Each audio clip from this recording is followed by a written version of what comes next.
Evening ஆனோடனே பசிக்க ஆரம்பிச்சிருச்சு. சரி என்ன இருக்குது ஃப்ரிட்ஜில் பார்த்தா பிரெட் தான் இருந்தது. சரி சைட்ஸ் எல்லாம் கட் பண்ணி இது 4 பீசஸாக கட் பண்ணி எடுத்துக்கிட்டேன். பேன் ஹீட் ஆனோடனே நெய்யை இதில் ஊற்றி பிரெட் கட் பண்ணி வச்சதெல்லாம் இதில் போட்டு நல்லா பொரிச்சு எடுத்துக்கணும். ஒரு பொன்னிறம் வர மாதிரி பொரிச்சு எடுத்து ஒரு பிளேட்டில் தனியாக எடுத்து வச்சுருங்க. இப்போ ஒரு பவுலில் மில்கை ஹீட் பண்ணிவிட்டு இதில் குங்குமப்பூ அண்ட் மில்க் மைடை ஊற்றி கஸ்டர்ட் பவுடரை ஒரு 2 டேபிள் ஸ்பூன் எடுத்துகிட்டு இதில் கொஞ்சம் மில்க் ஊற்றி அதை நல்லா மிக்ஸ் பண்ணிவிட்டு பாயில் பண்ணிகிட்டு இருந்தேன் இந்த மில்கில் இதை ஊற்றி நல்லா லம்ஸ் வராமல் கலக்கணும்.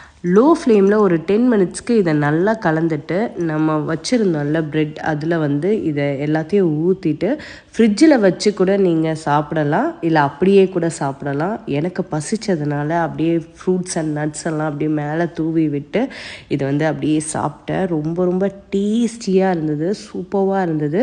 கண்டிப்பாக நீங்கள் வீட்டில் ட்ரை பண்ணி பாருங்கள். அவ்வளோ டேஸ்டியாக யம்மியாக இருக்கும். எனக்கு ரொம்ப பர்சனலாக பிடிச்சது. நீங்களும் கண்டிப்பாக ட்ரை பண்ணி பாருங்கள்.